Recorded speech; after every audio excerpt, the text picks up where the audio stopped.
the ongoing government shutdown has halted the release of key economic data, including jobs and inflation reports. This lack of information is heightening uncertainty for the U.S. economy, potentially affecting consumer and business decisions. Experts warn that the absence of data could mask potential economic damage and make it difficult to gauge the impact of the shutdown. The Federal Reserve's upcoming interest rate decision on October 29 may be influenced by the lack of data, adding to the uncertainty. Former NFL quarterback Mark Sanchez is facing a felony charge of battery involving serious bodily injury after a physical altercation with a 69-year-old truck driver in Indianapolis.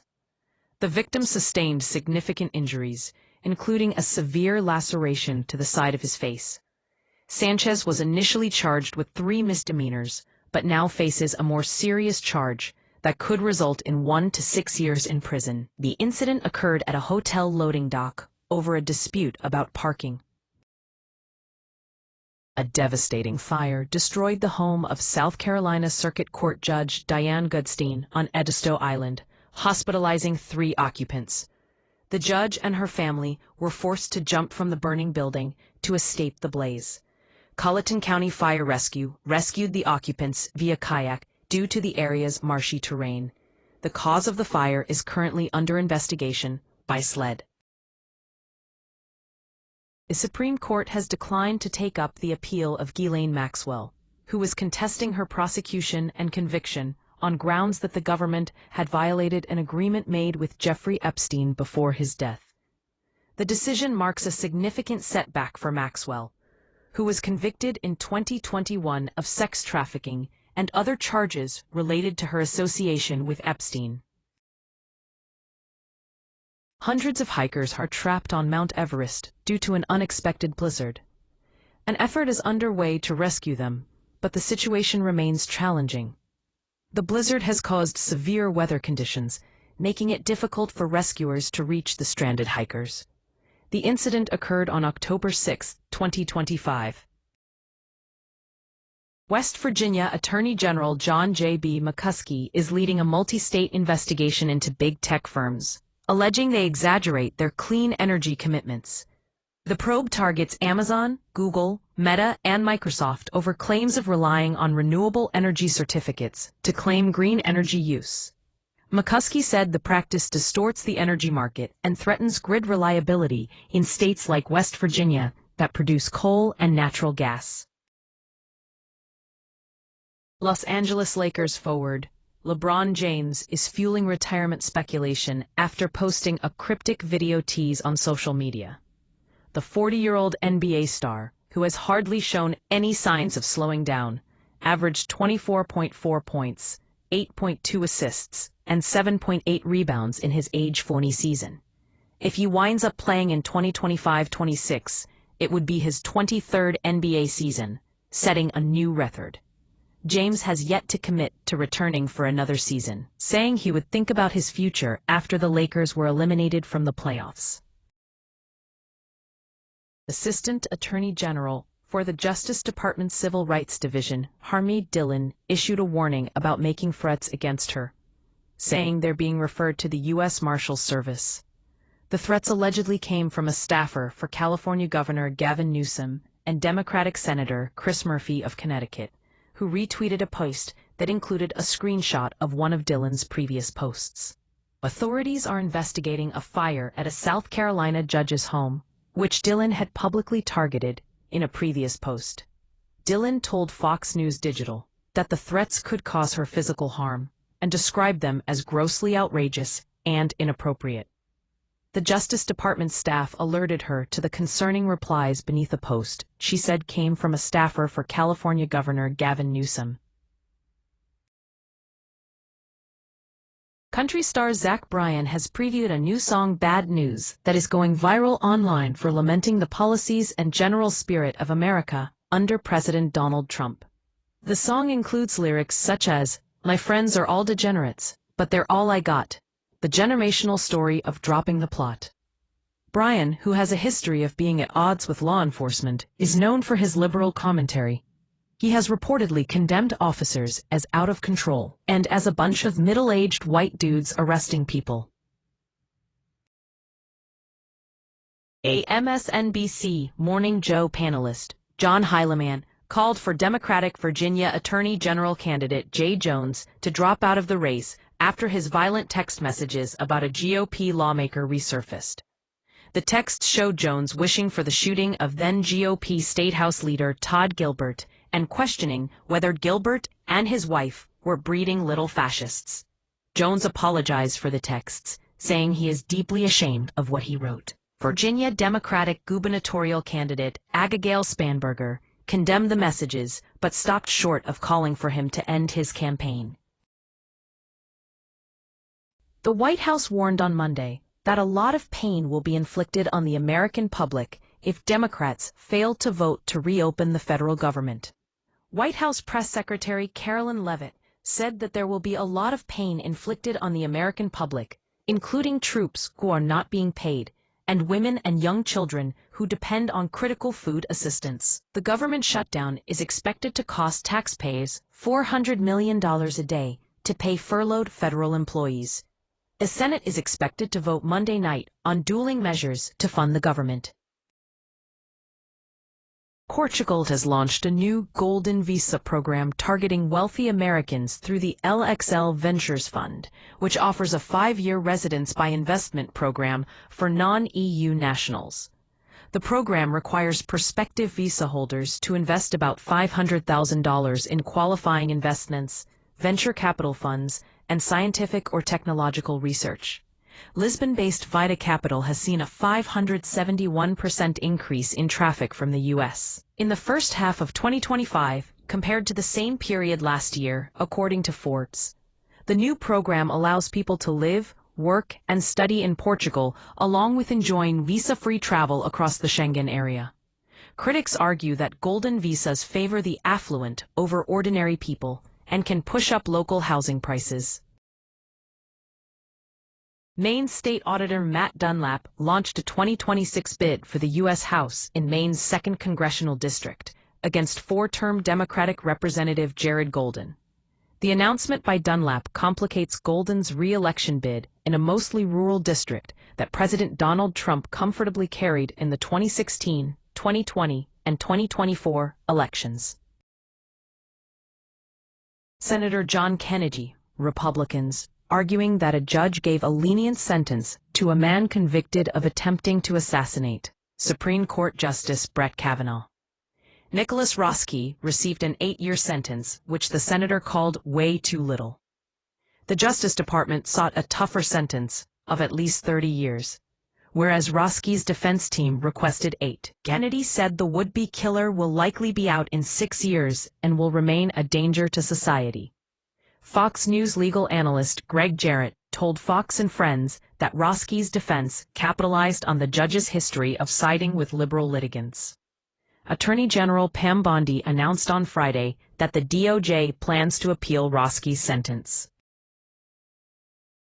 Former New York Governor Andrew Cuomo argued that rival NYC mayoral candidate Zohran Mamdani would be a something. Chicago Mayor Brandon Johnson signed an executive order Monday prohibiting federal immigration agents from using city-owned property for immigration enforcement operations, as the Trump administration deploys National Guard troops to Illinois. The order establishes ICE-free zones and aims to thwart ICE's deportation efforts. Johnson and Illinois Governor J.B. Pritzker filed a lawsuit Monday attempting to block the Trump administration from deploying National Guard troops to Illinois. A new study reveals that nearly 42% of victims in fatal vehicle accidents over the past 6 years had elevated levels of THC in their blood. The average blood level was 30.7 nanograms per milliliter, far exceeding the legal limit in many states. Researchers warn that even small amounts of THC can impair driving and increase the risk of fatal crashes.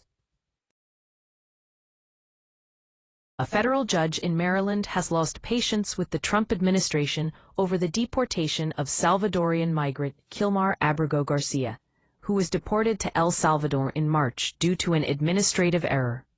The judge ordered both parties to return to court Friday, with a government official prepared to testify under oath about plans to deport him to Eswatini. U.S. District Judge Paula Zenas appeared frustrated with the Justice Department's lack of information, saying she was duty-bound to consider the case and that the government had the burden of providing answers.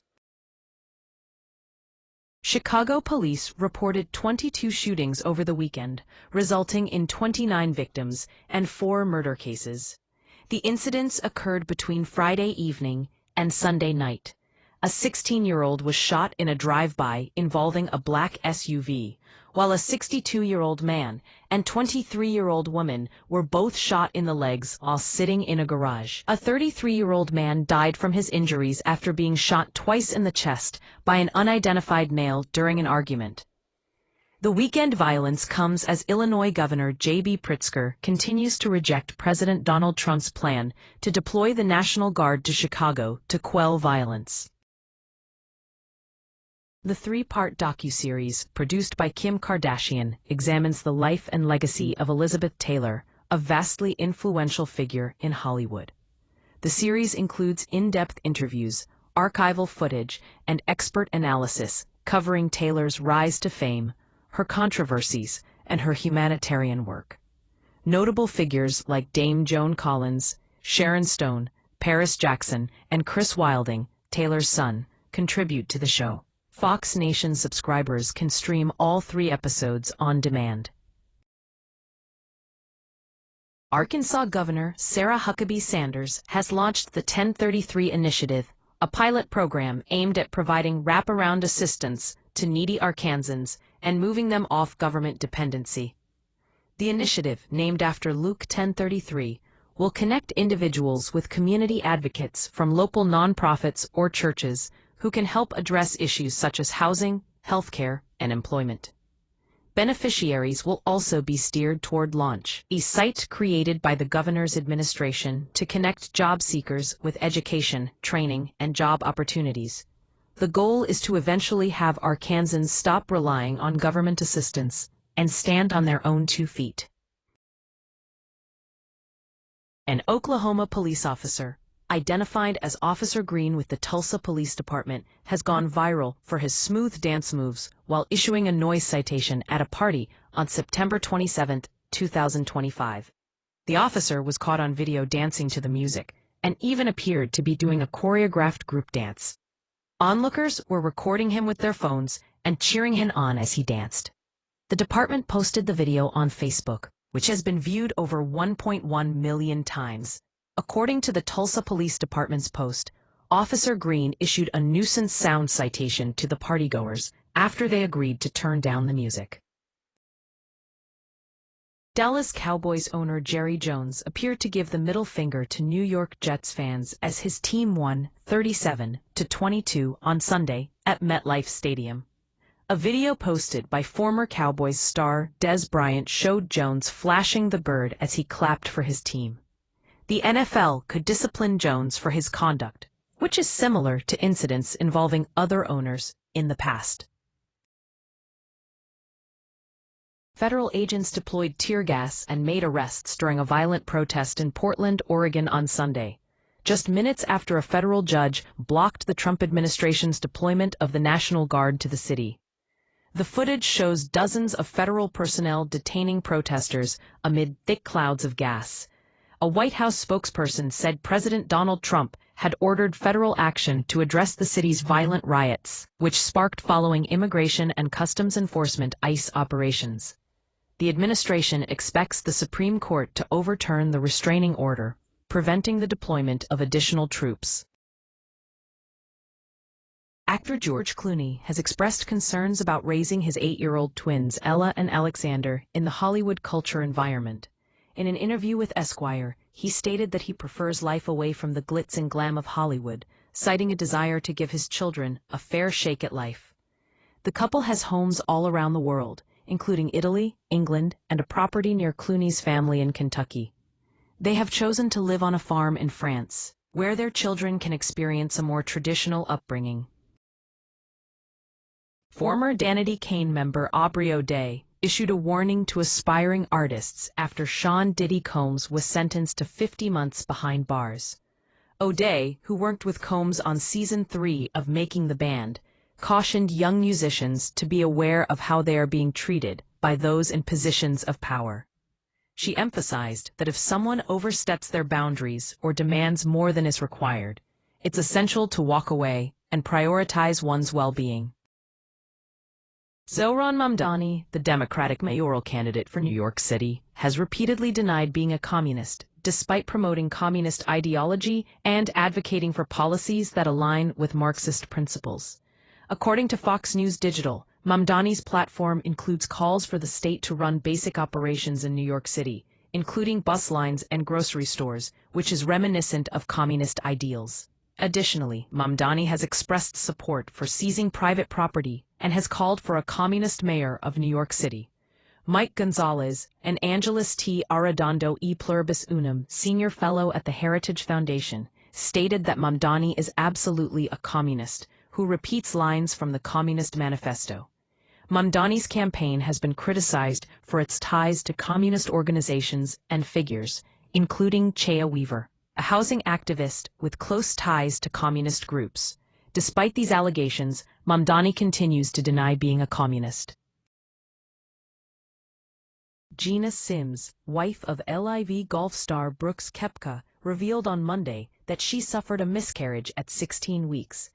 Sims shared a gallery of photos from her most recent pregnancy and expressed her grief in an Instagram post.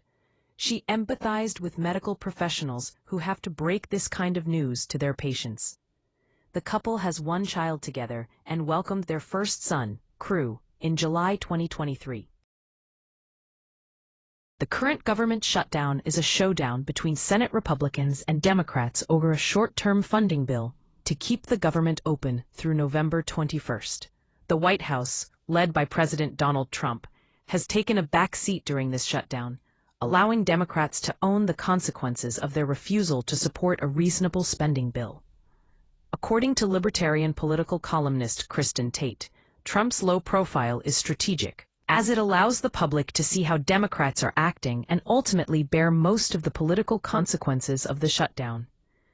The shutdown differs from the one during Trump's first term, where Trump and Democrats in Congress sparred about nearly $6 billion in funding for a U.S.-Mexico border wall. This time, Democrats are requesting a policy change, specifically to provide health care to illegal immigrants, which Republicans claim is a non-starter. As a result, Trump is taking advantage of the shutdown to advance his priorities to whittle down the federal government. The White House's Office of Management and Budget has ordered agencies to draw up plans for a reduction in force in the event of a lapse in appropriations. Bari Weiss, the new editor-in-chief of CBS News, has sent a memo to staffers urging them to treat both Democrats and Republicans equally in their reporting. Weiss listed 10 core journalistic values, including holding both American political parties to equal scrutiny. This move comes as Paramount CEO David Ellison also echoed the call for less partisanship in the media. The new leadership at CBS News aims to restore the network's reputation as a trusted source of news and information.